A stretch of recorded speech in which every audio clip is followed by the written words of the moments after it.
लाडकी बहीण योजनेचा लाभ ज्या माता भगिनी घेत आहेत त्यांच्यासाठी एक महत्त्वाची व अतिशय मोठी बातमी समोर आलेली आहे। तरी व्हिडिओ हा शेवटपर्यंत नक्की पहा। ज्या माता भगिनी जुलै महिन्याच्या हप्त्याची आतुरतेने वाट पाहत होत्या त्यांच्या खात्यात आता लवकरच पैसे जमा होणार आहेत। लाडक्या बहिणींसाठी रक्षाबंधनाची भेट म्हणून शिंदे साहेब 15 ऑगस्टपर्यंत 1500 रुपये तुमच्या बँक खात्यात जमा करण्याची शक्यता आहे। काही महिलांना जर जूनचा हप्ता अद्यापही भेटला नसेल तर त्या महिलांना जून व जुलै हे दोन्ही हप्ते एकत्र मिळणार आहेत, म्हणजेच 3000 रुपये बँक खात्यात जमा होणार आहेत। काही पात्र बहिणीचे हप्ते थांबलेले आहेत त्यांचा पण नवीन यादीत समाविष्ट करण्याचा विचार सध्या चालू आहे। काही लाडक्या बहिणींचे जवळपास 5 ते 6 हप्ते भेटले नाहीत, पण काही अशा पण बहिणी आहेत त्यांचे तर काही कारणामुळे हप्ते मिळणेच बंद झालेले आहेत।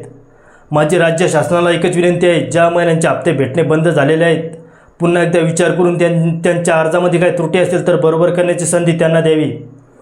अशाच नवीन शासकीय योजनेची माहिती जर तुम्हाला हवी असेल तर आत्ताच आपल्या चॅनलला फॉलो करायला विसरू नका व आपला व्हिडिओ जर तुम्हाला आवडला असेल तर पेजला लाईक आणि शेअर करायला विसरू नका। धन्यवाद।